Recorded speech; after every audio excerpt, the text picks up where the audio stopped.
For one of the more challenging artworks by the artist, you're doing the same kind of process. So I want you to draw a continuous line just to get that basic shape. So, don't spend too long on the shape. Like, time yourself, like maybe 2 minutes for the more complicated images, because actually there's a lot more detail in these paintings that the artist has done.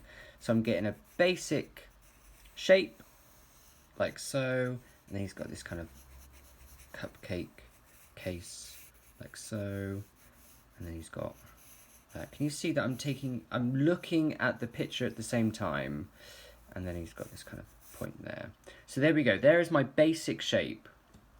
So here we're going to add some more tone, and you can see like where the bake has kind of happened, there's darker tones here, so I'm just going to kind of go in with some of these tones here. And then because of the casing, you can actually see that there's lighter areas. So I'm actually just going to go inside. Can you see I'm being really, really loose with my marks? These are sketches. So sketches are very different from like kind of tight and more accurate drawings. Here we're just kind of building up our observational skills. So I want these to be sketches. Please don't be too long with them. It will take you longer than me because I've been drawing for quite a while, but I don't want you to spend too long on it. It's all about looking. It's all about an observational skill. So here I'm just adding some more tone, and you can see with the cupcake that the icing goes in different directions. This is a great way to use your kind of hatching technique, as it looks like it goes round and round. So here I'm going like that, and actually you might want to change the direction of it as well, just to kind of get that idea that it goes round. So here maybe I'll go that way. You can see that it's starting to take shape. So here the lines are much darker and a little bit closer together. That really does make a difference. And then here it kind of spikes up, and then here there's some more kind of icing that goes round, and then I'm just going to kind of go right there.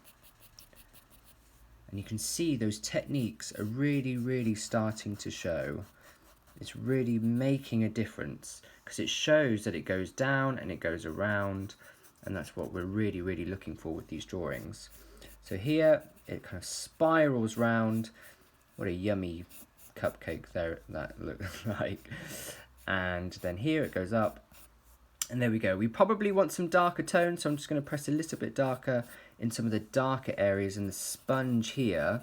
That'd be really good to get some kind of scribbles, maybe even some dots, to get that kind of fluffy sponge texture. Here I'm going to press a little bit harder where the casing goes in. I'm looking at the same time. This bit is much darker. And there we go. There's a basic sketch of one of the artist's work, and it wouldn't be complete without the shadow.